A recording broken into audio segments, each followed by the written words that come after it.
Hello and welcome. Welcome to my channel, welcome to this review. I haven't seen many videos on this particular knife. It is the CRKT Jernigan Persian. Alright, it's very attractive, very attractive. Looks $1 million. Right, let's get into the review. I'll hit you off with some stats first of all. The overall length of this pocket knife open is 6.2 inches or 15.9 centimeters. The blade length is 2.7 inches or 6.9 centimeters. The cutting edge is 2.5 inches or 6.5 centimeters. And the weight is 2.3 ounces or 65.5 grams. Features. This knife features 420J2 stainless steel handle scales with a G10 overlay. It's kind of like a combi handle scale type they've gone for here, but it's very attractive and well done. The stainless steel handle scales have these really nice patterns in that are gold or have a gold painted, and it just really looks the business. They're quite grippy.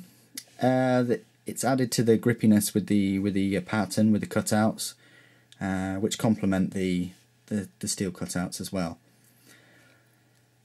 There's no pocket clip on this knife, unfortunately, so it's a bit of a pocket floater. 65.5 grams though, that's not really an issue.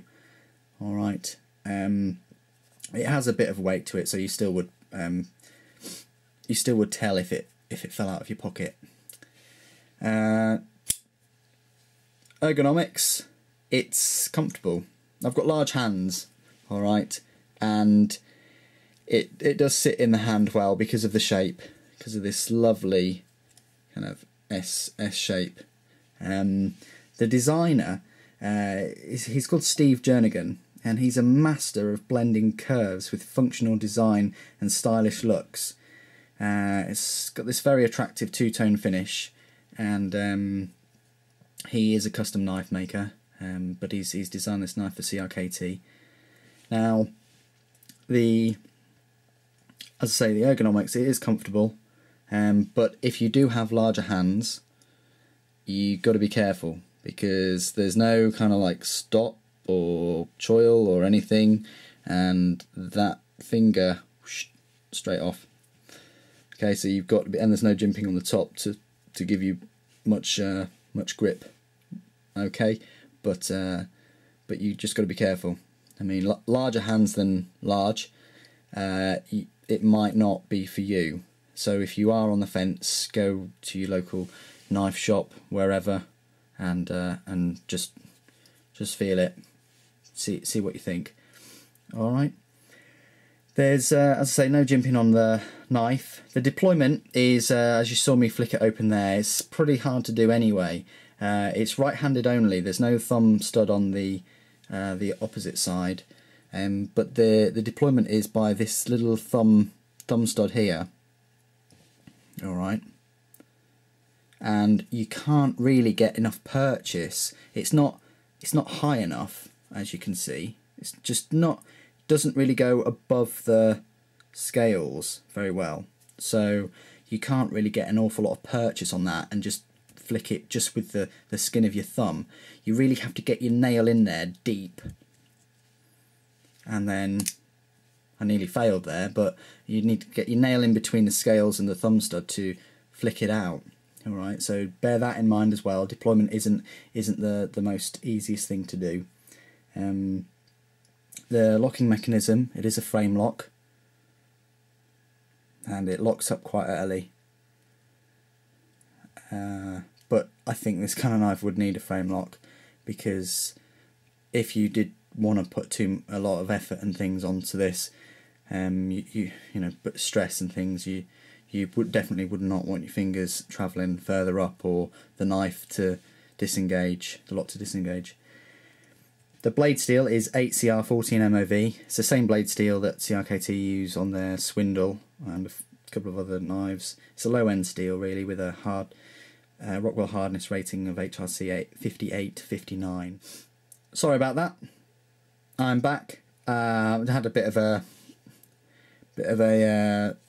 issue there. Sorry about that. Anyway, going back to this, the finish is a satin with a hollow grind, and it's a clip point blade style, I suppose. But I mean, it is a nice knife, definitely to look at. It's more form than function, all right.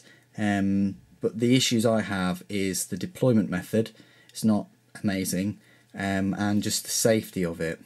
If you wanted to put some stress on this, and where your index finger would be, okay, they're the two main issues. But for £38, which is what this knife retails at, I think that's quite decent for what you're getting.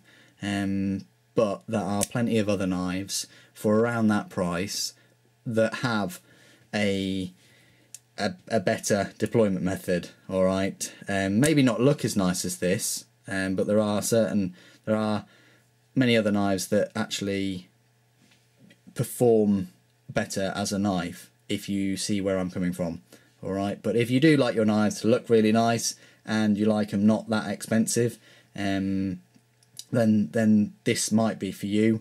But it is a nice knife to look at. That's what I'm trying to say.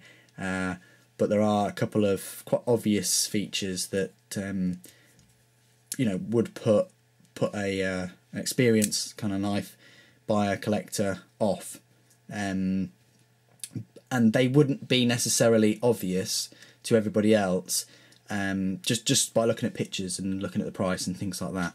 All right, so that's one of the reasons why I put this knife out here. Anyway, we'll do some size comparisons now. All right, so this is the I call it the Persian, but that's the Persian. Compare it to a Spyderco UK PK.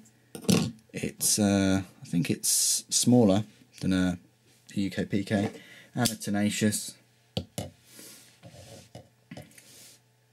All right. So it is a small knife. I do have a Delica on me at my EDC for the day.